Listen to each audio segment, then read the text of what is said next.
Hello and welcome to Nobody's Coming to Fix You, a podcast for women, by women, talking all things life, empowerment and transformation.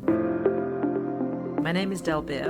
I'm a businesswoman, sustainability advocate, industry leader in my field, and have spent my whole career working in the fashion industry, working out what women actually want. I am the creator of the Sandsland Coaching and Transformation Programme, and I'm your host for this podcast.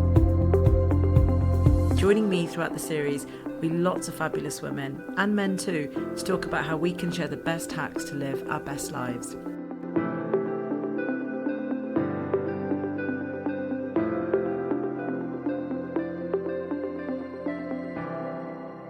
The remarkable achievements of a true trailblazer in the world of fashion, Jane Shepherdson career has been nothing short of extraordinary, and her contribution to the industry has left an indelible mark. She played a pivotal role in transforming the way we perceive high street fashion. Her visionary leadership, creativity and keen sense of style not only redefined Topshop's image, but set a new standard for the retail fashion industry. Under her guidance, Topshop became synonymous with directional, accessible fashion. Her career is a testament to the power of creativity, innovation, and a commitment to positive change. Since leaving Topshop, she has continued to champion women from top executives to personally dressing women every single week as part of her charitable work. It is an absolute pleasure to welcome Jane to this episode of Nobody's Coming to Fix You. It's lovely to be here. So let's start with Topshop. Mm-hmm. You led the team that transformed Topshop into a brand that we still reminisce about today. Talk us through how it felt leading the brand at such an iconic time and the responsibility you felt for having the UK's most influential brand in your hands. Well, I don't suppose I ever really felt like that because it was much more of a sort of an organic thing. We built a team and I think we sort of all of us grew up sort of through the ranks a little bit and got more and more senior and then sort of took on more and more responsibility and sort of realised that we wanted Topshop to be much better than it actually was, that we were shopping there ourselves and we wanted it to be the best place that you could possibly go for anything, really.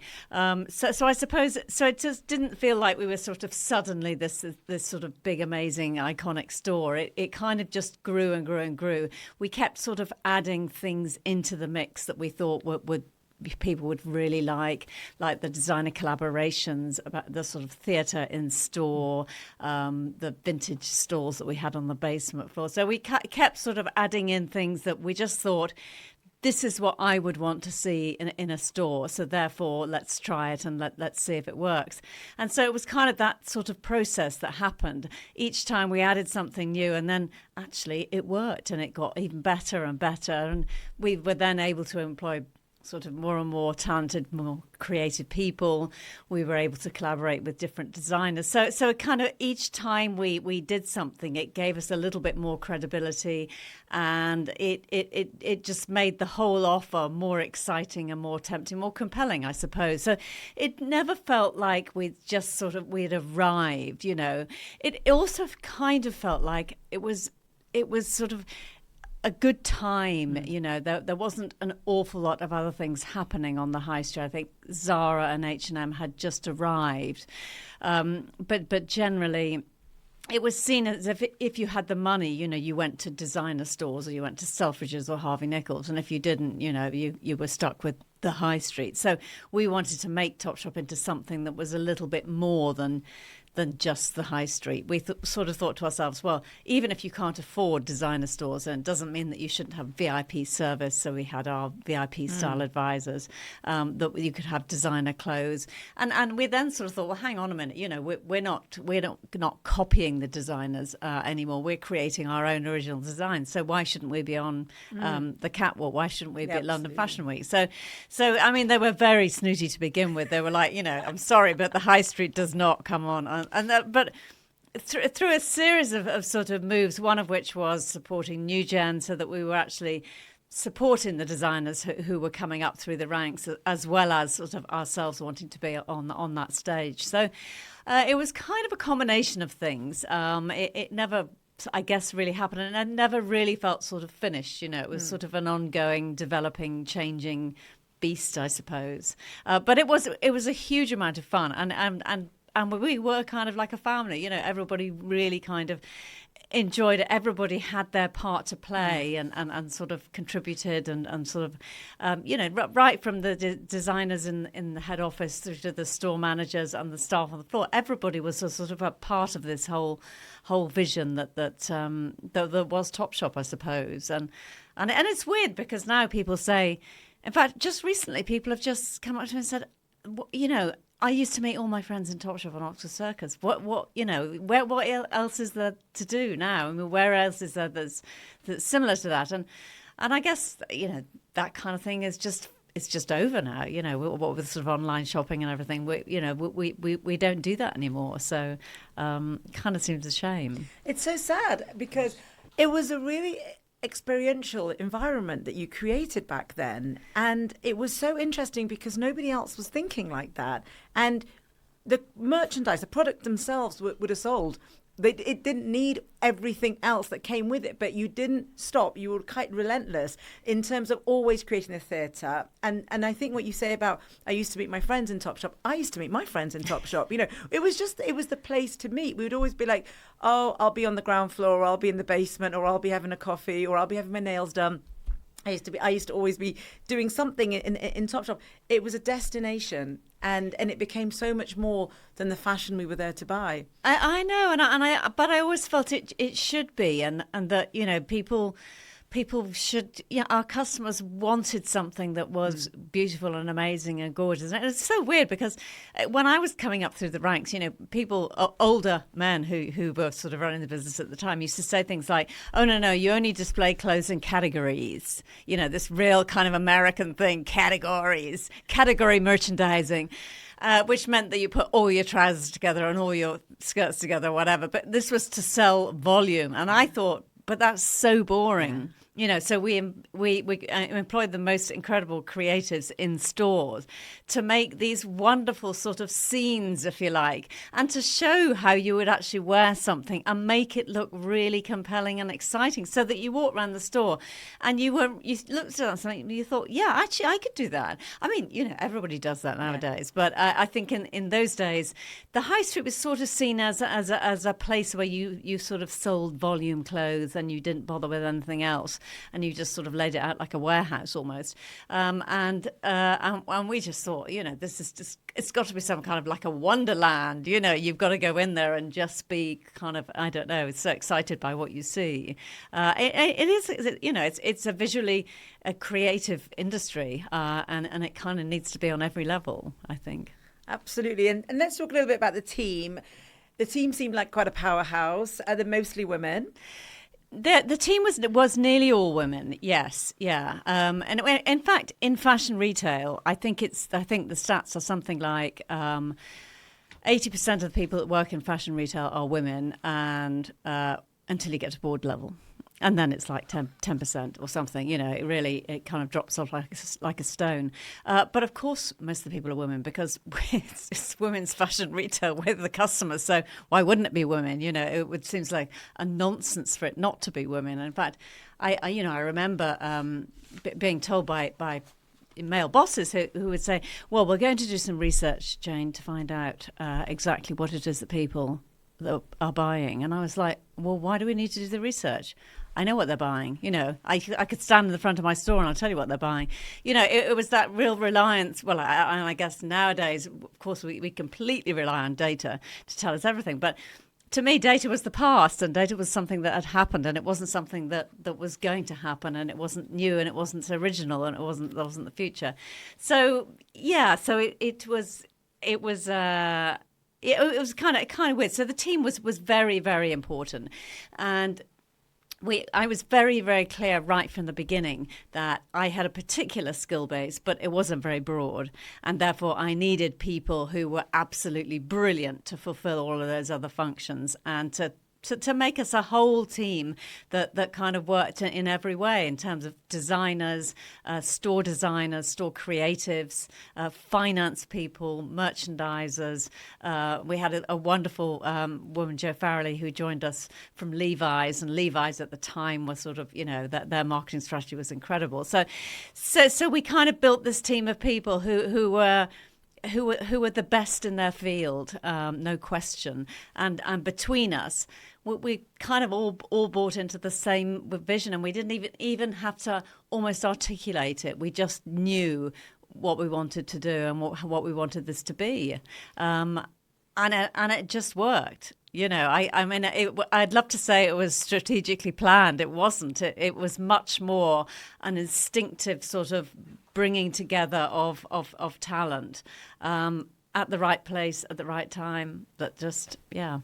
What a great environment for your teams to be able to work in, though. Your purpose was so clear with what you wanted to do with Topshop, and to be able to enter an environment like that and really feel like you're seen and you're heard and you're a part of something really unique.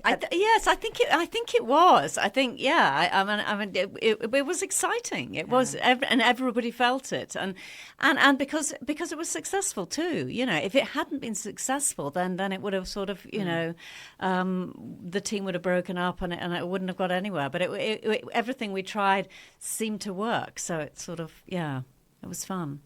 And then you famously quit Topshop. And that was well documented and well reported. I just wanted to go into the time around when you made that decision, which is such a big decision to make. Can you share what your biggest fears were at the time in terms of leaving a role like that? Yeah, I mean it wasn't not an easy decision, but Philip Green had bought Arcadia, which Topshop was part of. And I think he'd bought it probably 6 years before. And when he first started off, I mean, he was a monster. I mean, he was a real horrible bully. And he used to sort of say things like, I'm going to throw your fat ass out of the window. I mean, he was really, a terrible person. I don't think you can get away with saying those things nowadays. I hope not, but maybe you can. But we survived, I guess, for the first sort of 5 years or so by just almost creating this sort of like a dome above Topshop and just not letting him in, so that whenever he would walk onto our buying floor, I would say to my whole team, if Philip ever comes in, send him straight into my office. So they would just send him straight into my office, and I would shut the door. So they had very little exposure to him, because I just felt that it wasn't fair that these brilliant, talented people should have exposure to this oaf, and it just wasn't right, and I wanted to keep my people. I wanted to keep Topshop, what it was. And I also knew that he couldn't contribute because he had no idea really about fashion retail. It got to the stage, I think, where he wanted to be a part of Topshop, because Topshop was the only part of the group really that was successful or was exciting or sexy, I suppose. And I kind of just realised that I just couldn't keep him at bay any longer. And it was but then the decision was actually quite easy. I just thought, fine, you can have Topshop. You want it, you can have it. And I'm not going to run it with you. So you have it. That's it. But it was difficult because the team were like family. We'd all known each other for so long, and it was such an exciting thing. And I knew I was kind of throwing them to the wolves a little bit. But I couldn't do that. I could not work with him. It was just, I can't do it. It's not in me. It's not, you have some principles in your life that you have to live by. And mine was like, I'm not going to work for this guy. So, so I left. Thinking, well, I don't know what I thought, actually. It was kind of I don't know what's going to happen, but nothing could be worse than that. So I just have to do it, It's just, it has to be done.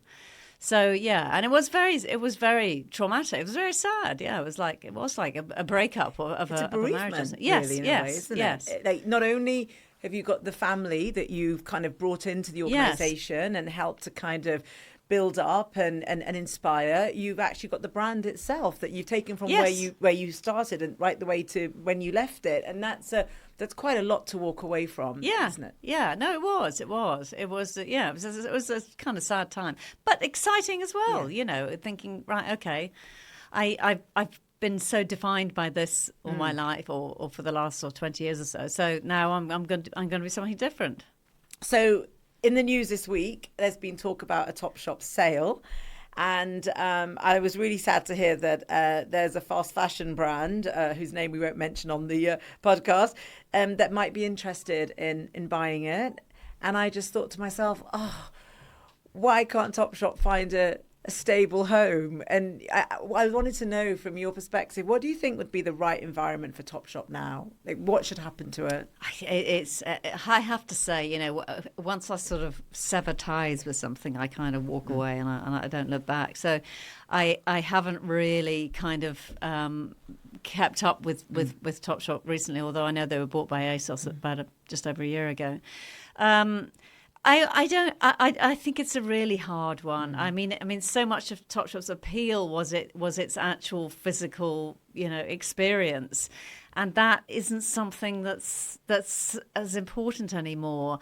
To run it as I don't know. I think if, you know, at the moment it's run by ASOS, and it's another name. You know, it's the same stock probably, but it's just called something else, and whoever buys it will do the same thing. They think maybe that Topshop still has enough kudos left. I think it would be it's partly why I haven't started another brand at the moment, but partly because it would have to be completely sustainable, and that's almost impossible, but also because I just don't think you can recreate the past. Yeah. It's very interesting. You heard it here about possibly creating a new sustainable brand. And you don't want to create the past. I mean, you know, Topshop had its time in your life. It had its place. Exactly. There's time for new things. Exactly. There's time for new brands. Yes. And then you went to Whistles. Well, I took a year actually. I took a year to do various things. So I became an NED of Peopletree, who are actually just based around the corner here.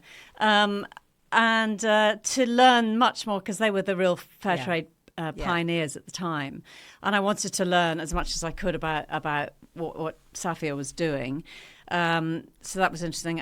Oxfam contacted me and said, would I go and do something with their stores? And I thought, well, they've got 500 stores. We had 500 stores. Yeah. How difficult can it be? And so we created sort of a little sort of boutique style store for Oxfam years ago. I don't know whether, I think they rolled it out in some city centres, but so I did that. We went travelling, and I got sort of various different offers of businesses from supermarkets in South Africa, you know, weird stuff, and Whistles came along, and they said, yeah, you know, do you fancy having a go at that? So I thought, well, so we did a management buy-in, which was actually about 10 of my team from Topshop came with me, and we bought into Whistles, and we just thought, okay, well, let's. It's a different part of the market. We've all grown up a little bit. This is probably a good time. And I think Whistles had always been a sort of quite a well-loved brand, but it is sort of, I don't know, it got a little bit lost aesthetically. It had become a little bit sort of frilly and, you know, velvet ribbons and things. And we thought, okay, well, let's what the high street seems to be lacking is a sort of grown-up Topshop, I suppose, but something that is sort of effortless style.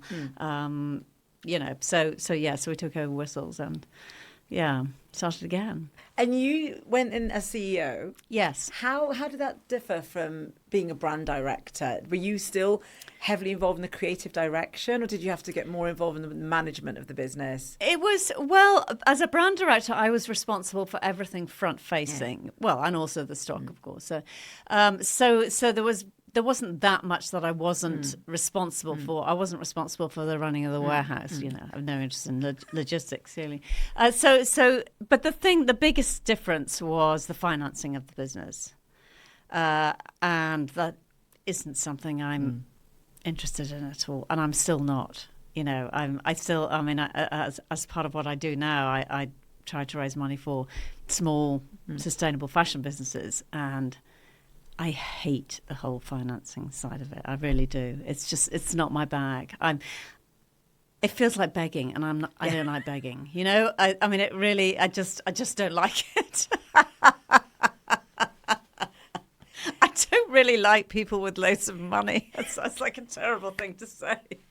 No, I think I completely understand your point. It is really difficult to keep on pitching for money. It's a hard thing to do because you think this is a great idea. Yeah. Why do we need to have to keep on making decks and presenting? Exactly. But also it's the people with the money want you to compromise everything that you do creatively, give them more back, more money, more quickly than perhaps is the right thing to do. And I've seen so many businesses that have been sort of crushed along the way because we've got to scale up. Everybody talks about scaling up all the time. And sometimes you shouldn't scale up too quickly. Sometimes it should be a small but beautiful business that will make less money, but that is the right thing for it. It seems to me that the culture has become one where everything is scaled up. Somebody at the top makes millions of pounds and everybody else works for nothing. And that doesn't seem sustainable to me. It's because they've only got their eye on the prize. They only care about the exit. Yes. And maybe that's our problem, that actually we are so passionate about building brands that we actually just want the brand to build in its own time and get to its natural level of growth. Yes. Whereas these investors come in and they're like, how much money am I going to make out of this brand in 3 years' time? Yes. And I'm going to need scale, and I'm going to need this to kind of Can't go you buy fast. that cheaper? Buy it for less, sell more of it, get me out of here in a couple of years with more money than I expected. Whereas actually the important thing is creating something that's really beautiful and compelling. And the customer wants it. Exactly, yeah. So then you went to... So you're at Whistles and you're dealing with everything then. So you're dealing with the finance side of things, you're dealing with the creative side of things, you're managing the whole team. How is your time allocated? Do you feel like, because I feel like in some businesses where I've been in those situations, I've lost so much time to running the business commercially, and actually everything I want to do creatively has been pulled back. I think that's a really good point.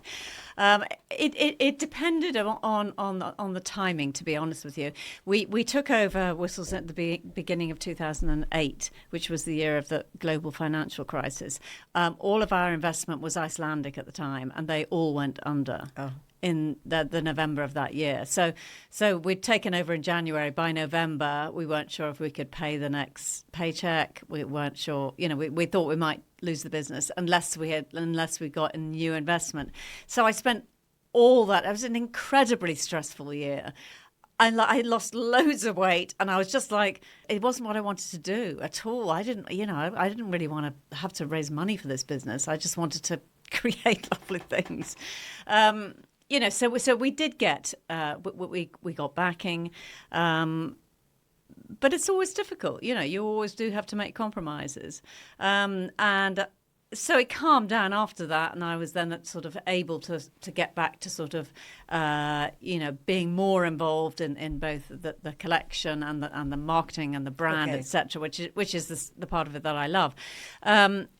Until there comes another sort of difficult financial time, and you find yourself pulled away again. So I think it's hard. Yeah. The ideal partnership is someone who has a creative vision, because I think you really need that alongside somebody who is very, very good at the sort of finance side of it and sort of managing that side. Controversial question, but do you think that creative people can be good CEOs of retail businesses? I think they should be. Right. I think that's the problem, that they're not at the moment. And I think that businesses get driven because most of them tend to be run by ex-FDs.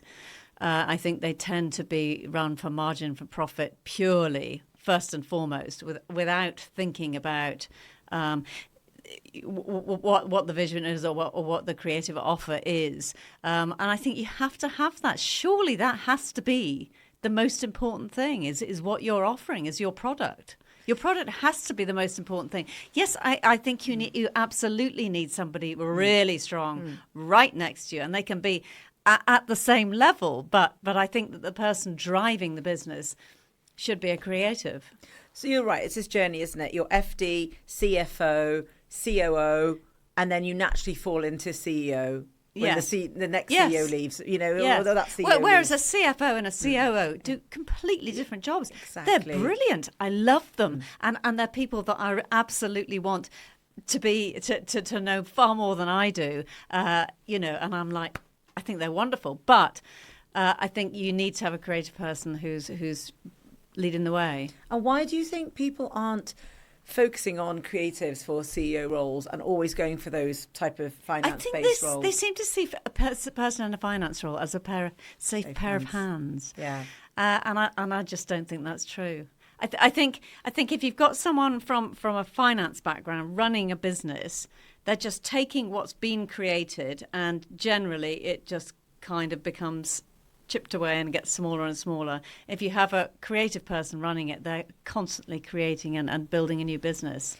Funny thing is, I think that a lot of people put those people into the roles because if they've got investment and they think, oh, the markets will like this person because he talks their language or she talks their language. But actually, I think the markets realise, right, no, they have got no unique creative USP that they're going to bring to the brand, you know. So I think that I feel like the reason why these people are put in is actually not bringing the value that they think they're going to. You know, that they're going to impress every quarterly earnings call. They'll be on the call, you know. They'll say the right things. Being able to say all the right things, being able to lean into numbers and lean into some like strategy that somebody wrote for them kind of thing. So it's really interesting that the creative role at a CEO level is something that we really need to unpack more, in the industry. But I totally agree with you. But also, a lot of those more creative people don't want necessarily that role. Yeah, you know, they want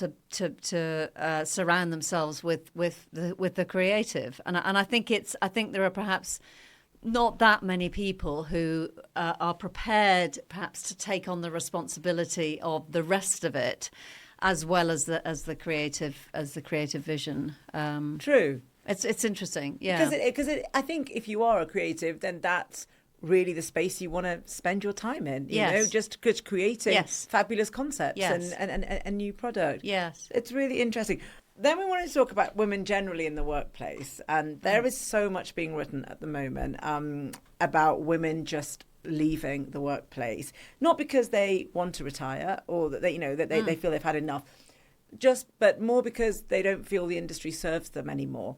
Yes. And McKinsey did a report recently. It's called The Great Breakup, and it just talks about women feeling that, especially older women, that their needs are not being met in the workplace, and in some cases they're quitting and going part-time or becoming consultants, going into advisory, or setting up their own businesses. And that brain drain for the industry is so sad and so terrible for us long term. What do you think is driving this kind of exodus? I think that the pandemic had such an impact that we kind of haven't really analysed yet or sort of thought about. But I think a lot of people just sort of took it as a bit of a time out, you know, just to reconsider their lives and reconsider what they were actually doing all the time, and did they enjoy it, and was it fulfilling and satisfying? And I think for so many people the answer was no. It just wasn't. And I think it's one of those few periods that where we've all actually had the time to sort of to think, to actually ask ourselves that question and think about what the answer might be. And I think so many people just actually thought, you know what, having loads of money isn't everything. You know, I've got enough, or maybe I haven't got enough, but there must be a better way of living than this. And I think what's certainly for the younger generation as well, I think there must be this feeling of, what the fuck am I doing? Yeah. You know, I'm working my ass off here. I can't even rent somewhere to live in. I'm not earning enough money to live on. You know, why? Why would I do that? You know, there are more important things in life, and of course there are more important things in life. I think it's really sad. I think what is encouraging is the fact that so many women are setting up their own businesses. Yes. And I think, again, the pandemic kind of gave them the opportunity to think to themselves, well, hang on a minute, maybe I could make this work. You know, I can look after the kids, and I can also do this. And I can be my own boss. And I'll be working hard, but I'll be working for myself, and I'll be enjoying what I'm doing. And so I think it's almost been like a bit of a reset. I think people are sort of just re-looked at their lives and said, you know, is this it? Really? What happens to the industry, though? I mean, after they've all gone, I don't know. I mean, you know, like so many of these women also are the creative, geniuses of our industry, and I think what they're doing is right for them, and I think that's to be commended. But I wonder what our industry looks like in 10 years' time. Well, I expect AI will probably take their place, won't it? AI will be designing, taking the data and designing new collections. Exactly that, which will look like the last collection. And anyway. Because I think that's the biggest thing I feel like I notice. I just speak to so many women who are probably up 40 upwards, and they're just like, I'm time out, I'm over it. And I'm like, well, I don't know who is going to be there to train those people coming through the system now, to give them direction and to help build you obviously careers. You'll be coaching them.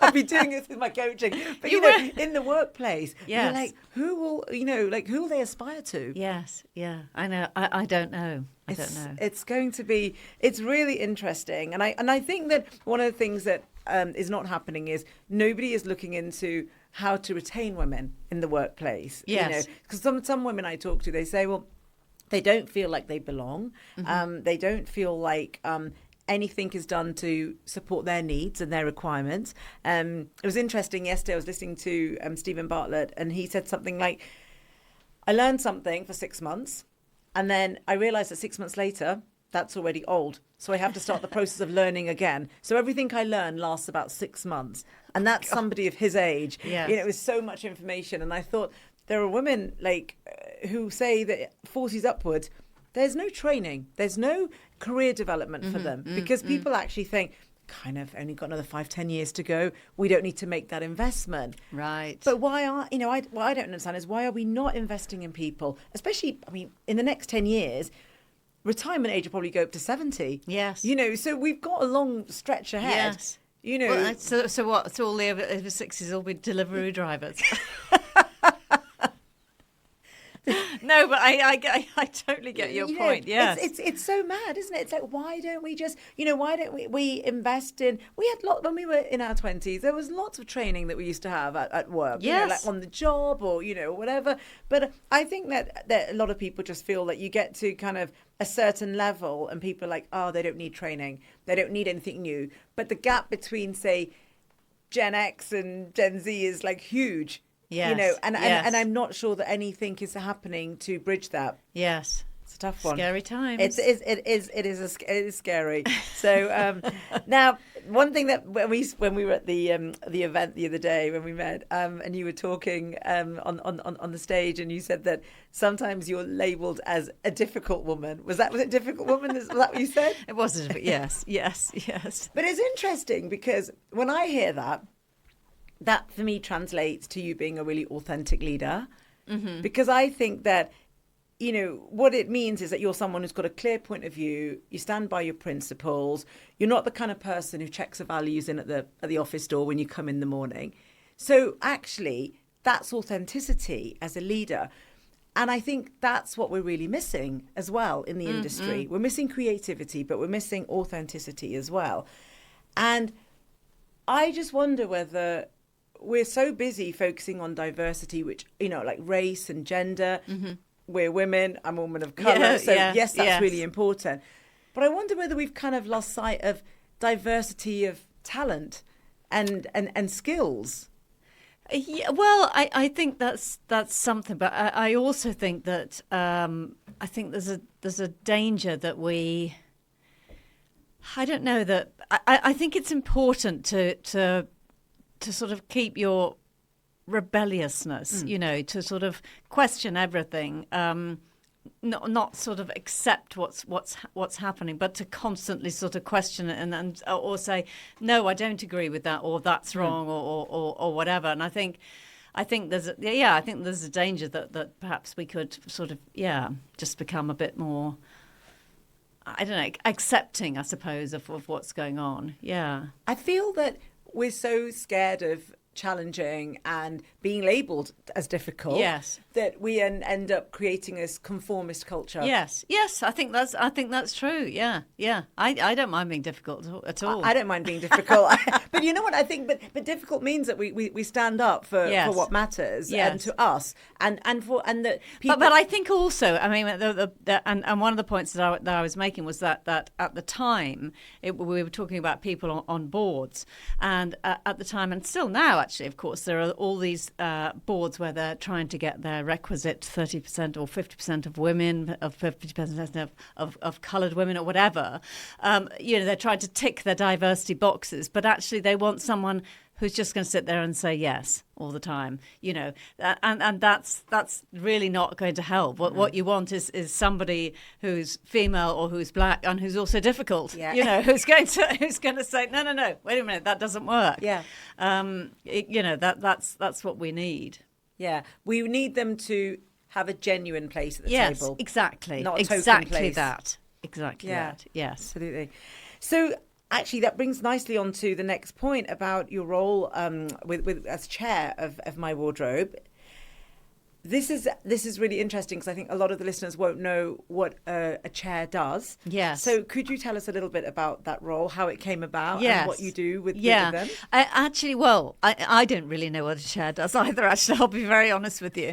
So I'm chair of My Wardrobe HQ, which is a luxury fashion rental platform, and.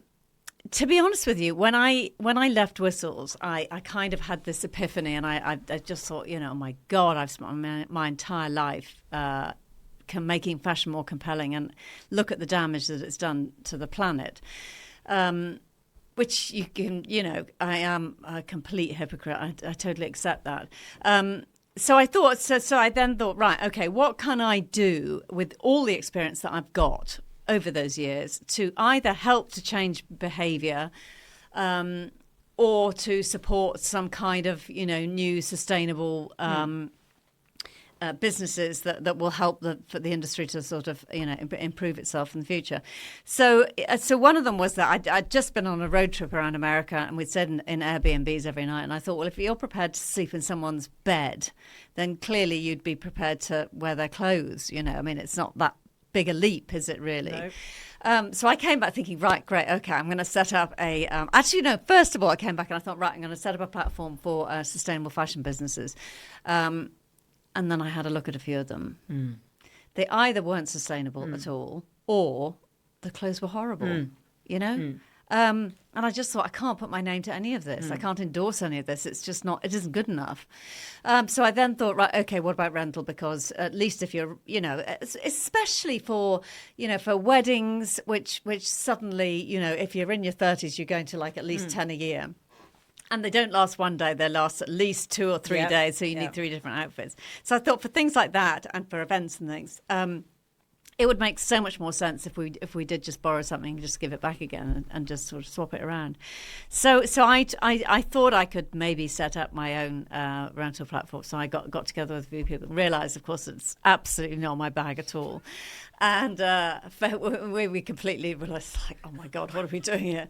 And then Sasha and Tina approached me because they knew that I was doing something similar, and they said, right, we've actually just about to launch. We've got all the back of house done with the logistics, etc., etc. We'd really love you to come on board as our chair. So my role really with them was much more about helping them to gain credibility within the fashion industry, so that we were able to get product from various different brands and from individuals, and generally to sort of just raise awareness about rental.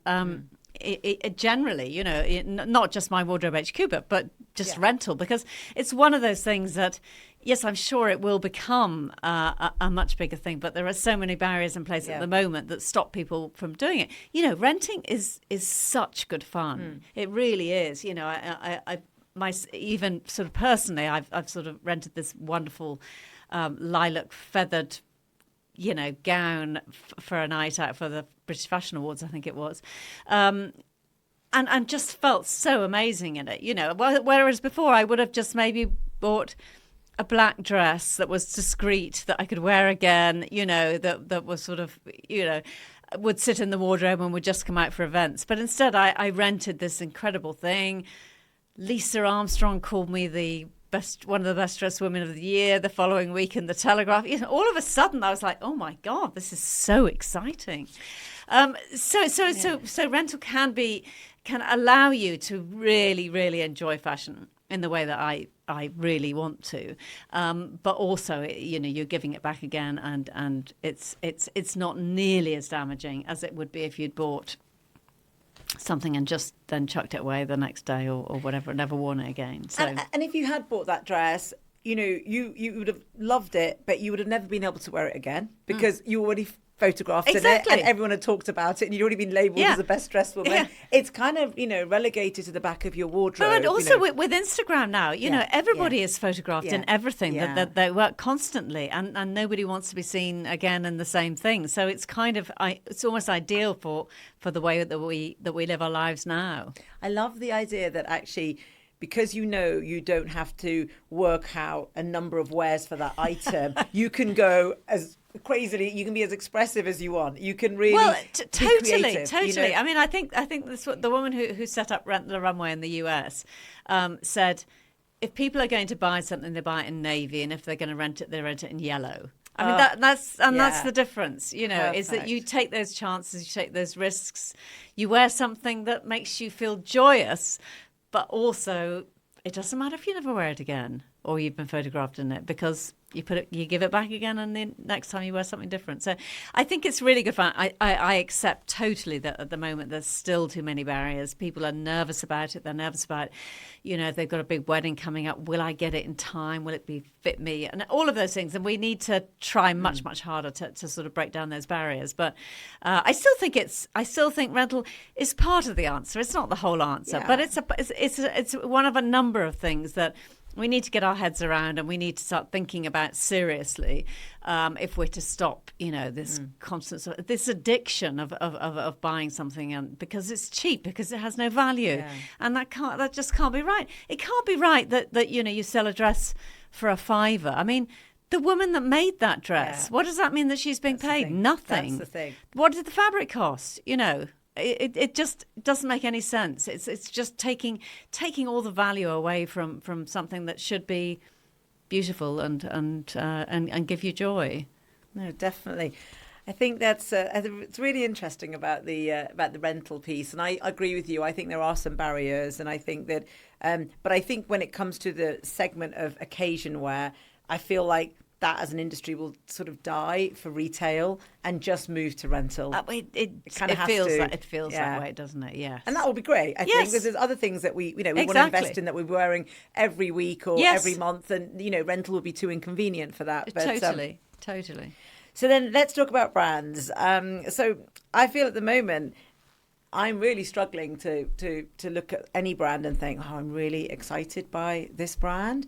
And this week, in fact, even I'll say that again. No, actually, this week, Philo launched her collection, and I was so blown away. Not just by the collection, but just the way she handled it, the way she delivered and executed, and basically stuck two fingers up to the system and how we always do things, you know.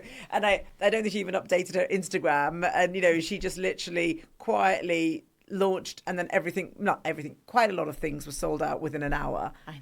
I mean, it was amazing. And then, I mean, maybe we should just talk about that for a moment. It was. I've been looking forward to it for ages. I'm such a massive fan of hers, and it's funny that throughout the whole time that she was at Celine, she was probably almost the only designer. Well, no, not the only designer, but one of the few designers that myself and my team we would really keep an eye on, because she always did something that was unique and original and just perfect. Whether it was a change of silhouette or just something, you know, that she did that suddenly, or just a feeling, you know, she just walked out onto the catwalk with a pair of Stan Smiths, and I mean, my God, how many Stan Smiths have they sold since then? Yeah. You know, or she wore her hair tucked into her turtleneck jumper. She just had a kind of effortless way of making something incredibly beautiful. I don't think she's lost that. I think the collection she put out was absolutely gorgeous, but ridiculously expensive. I mean, you know, I'd sort of thought to myself before it was launched, oh, wouldn't it be lovely to... Because I'm doing the rule of 5 at the moment, which means I can only buy 5 things in the whole year, 5 items of clothing. So I'd thought to myself, well, maybe I'll wait till she launches her collection and I'll buy one of the pieces. But I mean, everything was 4 figures. Yeah. There was nothing below 4 figures. Yeah. And I think maybe I'd come to a stage in my life where I just think, you know, I couldn't spend that. I really couldn't spend that, which is a shame, because I actually think some of it was exquisitely beautiful. And there was a jacket there with the proportions were just so new and so perfect. And I looked at it and I just thought, yes, that's exactly the jacket I want to be wearing, which is kind of terrible in a way, because it makes me sound like one of these addicts, you know, who has to have something new. But I just thought it was beautiful. It was a creation she'd created. It was beautiful, like a piece of art. You know, it was absolutely spot on. And you're right. And the way she launched it, no excess stock. There's nothing going to landfill because she only made a few pieces of it.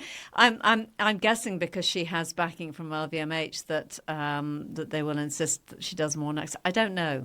Maybe she'll be able to run it without compromise. Who knows?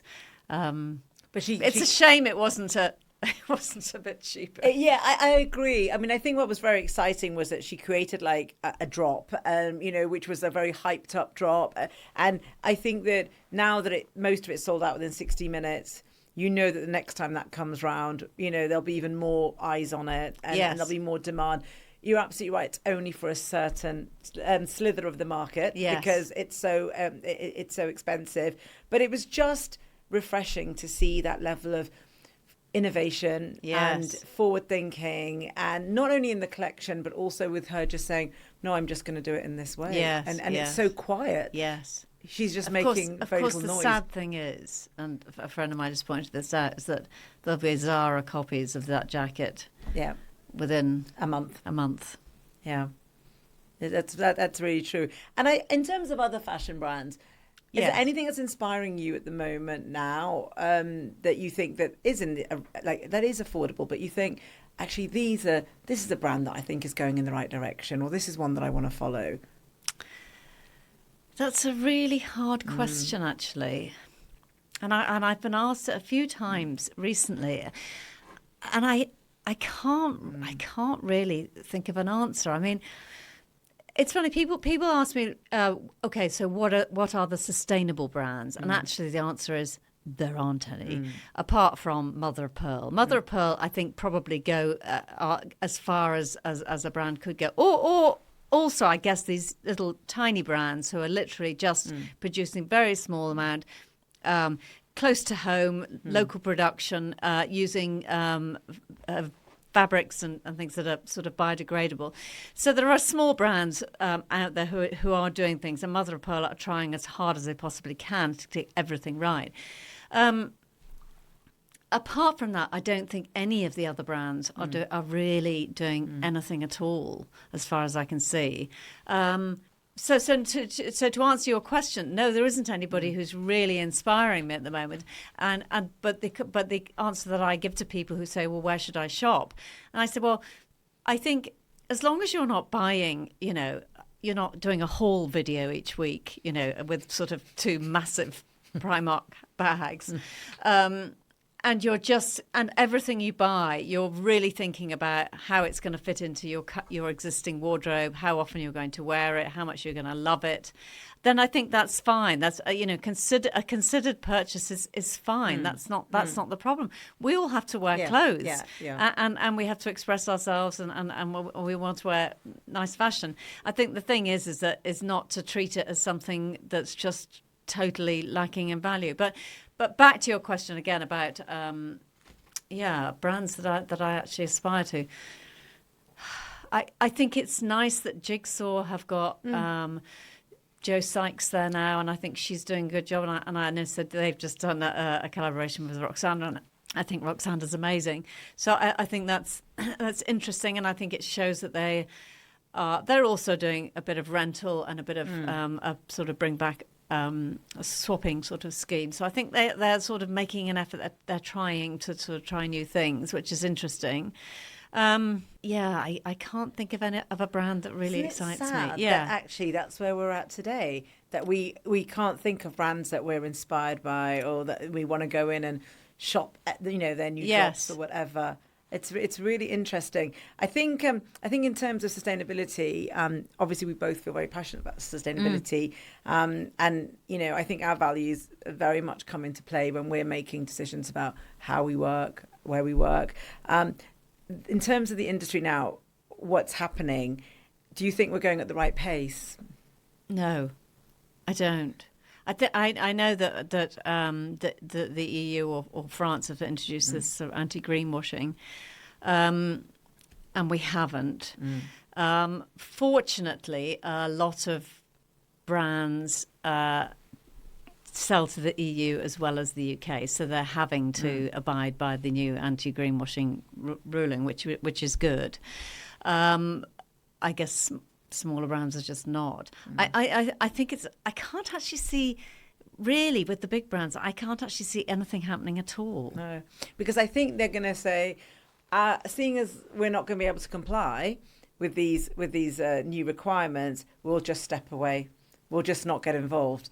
Because I think that, you can either throw yourself in and say, right, okay, we want to be compliant with all of these EU regulations. We also want to do better, and we're going to try as much as we can. Or we'll just say, do you know what, we don't want to talk about sustainability. And therefore, if we're not talking about it, we actually won't even take positive steps. Won't even do it. In any direction. I know. And we'll just live on the other side. I know. But so many big brands that I've spoken to, have what they call their, conscious collections or green collections or whatever, and you sort of start to question. So but so clearly, obviously, I guess whatever the development that you use there will have an impact on the rest of the collection. And they're like, no, not at all.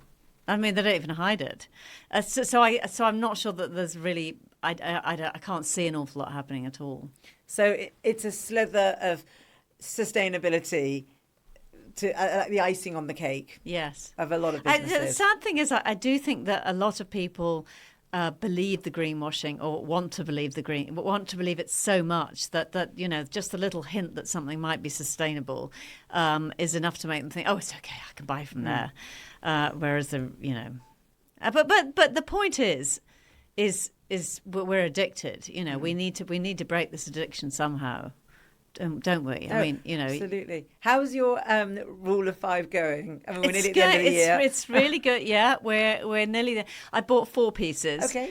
Recently, I just bought a small Isabel Marant little crossbody bag, because my other one actually the zip broke. I'm still trying to find a tailor with leather needles, but so I bought that, and I love it, and we'll use it forever, and it's going well. So I can buy one more thing. That's amazing. And when it was first being discussed earlier on in the year, I was like, oh, I'm not sure it's a good idea to start preaching to people. I'm always nervous about preaching to people, telling them what they can and can't do, because I think people always think, you know what, my life is tough enough. Yes. Don't give me any more rules.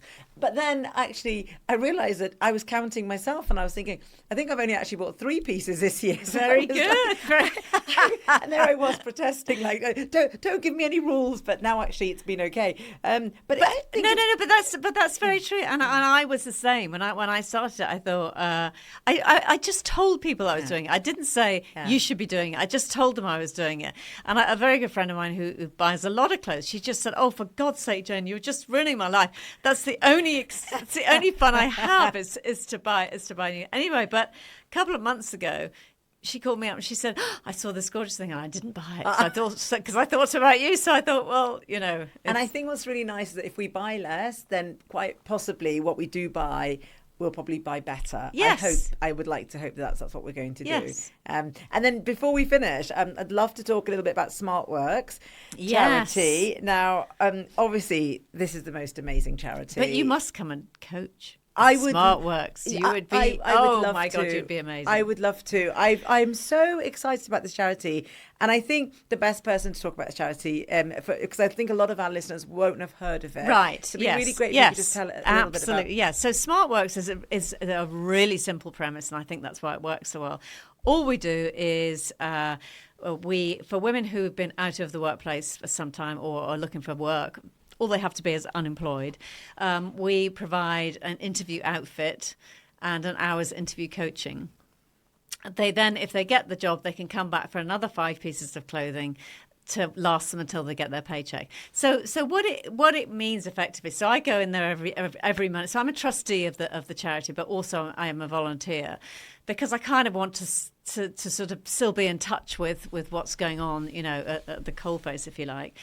So what we do is we women come in and we sort of say, well, what's the interview you're going for, and they'll tell us, and we'll say, well, how do you want to dress? And sometimes they don't know what's appropriate, what workwear looks like, because they haven't been, quite often they've been caring for either people who are ill or children or whatever. And so we'll say, okay, well, you could wear a dress and jacket, or you could, you could wear a trouser suit, we have the most incredible donations from people like Burberry and LK Bennett and Jigsaw, and we have the most, wonderful donations. And it's just so incredible to see somebody put the new clothes on and look at themselves in the mirror, and suddenly they look like a person who's got a job. They look like someone who counts. They look like a different person. And in fact, just this week, I was dressing this woman who she was probably about 20, so very young. She came in with her twin sister. They were both dressed in ripped jeans and sort of parkas and what have you. And I said, okay, so what's the interview? And she said, it's for the Marriott Hotel in the West End. And I said, okay. And I said, how do you want to look? And she said, chic and elegant. So she ended up wearing a pair of Jimmy Choo high heels, cream high heels, a cream Radley handbag, brand new, a dress from The Fold, which looked so beautiful, and a coat over the top that was brand new. I mean, she just looked at herself, and what was so funny was because she was there with her twin. Her twin was still there and wearing the sort of the ripped jeans, and so you could see the complete. They looked like two different women. It was incredible, and she just stood looking in the mirror for ages, going, "Oh my God, I had never realised I could look like this." So it's an amazing charity. So we get donations both from brands. So we use up dead stock. So it's fashion as a force for good. It keeps the whole circular economy going. And we take donations from individuals too, women who've been in the workplace and don't need their clothes anymore. So amazing. I feel like, all charity is fantastic, but when a charity sets out to empower women to stand on their own feet and become financially independent, I think that is the best thing that we can actually do. And I always get so excited when, and obviously I was working a lot with them in my last role. Yes. And I was really excited to kind of know that clothes that we didn't need could be yes. Worn by people. So I would say a message to anyone even listening to this: if you're a retailer or a brand and you've got any clothes, then donate them to SmartWorks. Definitely, but also we're national now. We've got offices all around the country, but also we need people like you, and so we need coaches who can, because the coaching part of it is as important as the dressing. It's someone to tell them the sort of questions they're going to get asked in an interview, what the sort of answers are that the interviewer is looking for,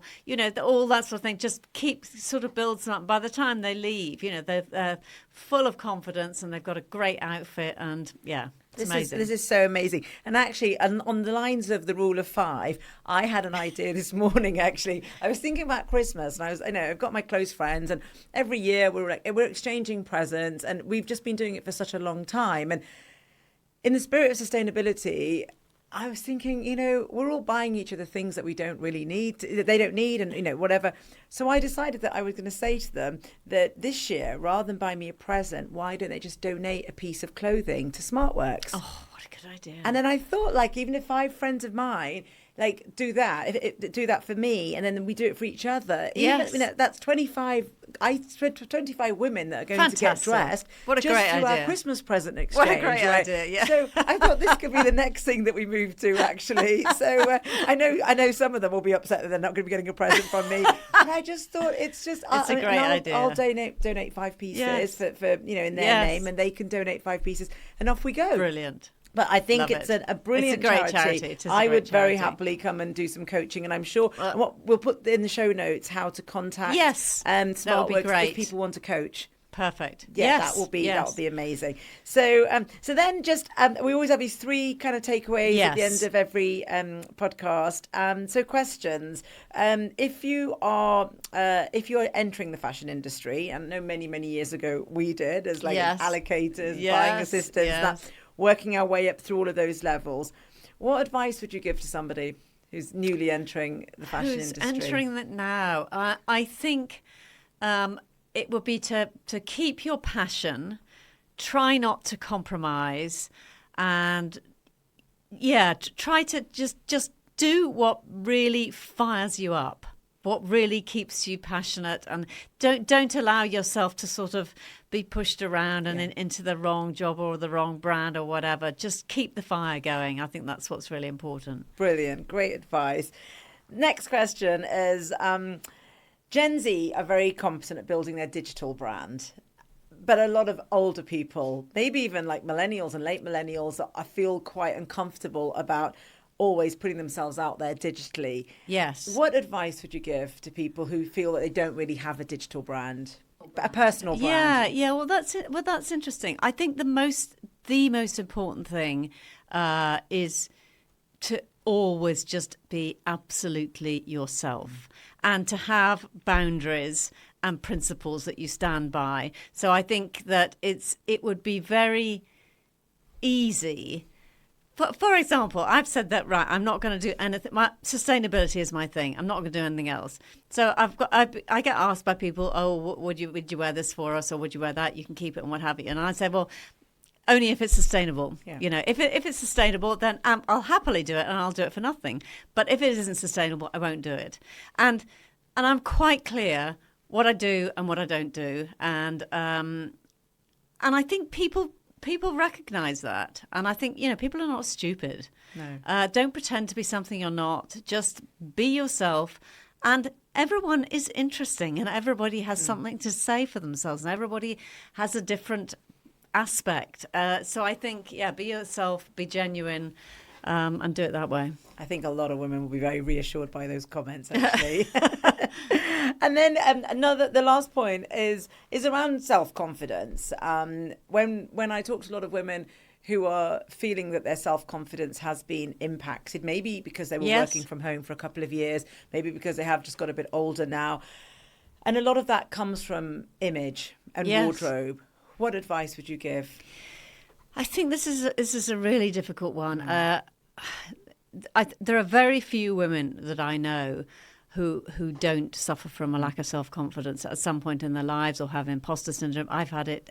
Everyone has it all the time. I mean, I think the first thing to remember is that everyone has it. My husband has it too. He's a man. He has it too. I think men have it to a lesser degree. Generally, they seem to have more sort of self-confidence inbuilt. But so the thing to remember is everybody suffers from it. So you're not alone at all. We all get it. What do? I fake it. I've spent a lot of my life pretending to be really confident when I'm absolutely not. And after a while, well, people believe it, but also you tend to start to believe it yourself a little bit. So I think it's worth doing. And then the other thing I would say is put a jacket on. It just makes you feel so much, there's something about having a jacket. You might think, oh, that sounds really boring or whatever, but it's almost like armor. Put the shoulders on and suddenly you'll feel better equipped to deal with whatever it is you need to deal with. Brilliant.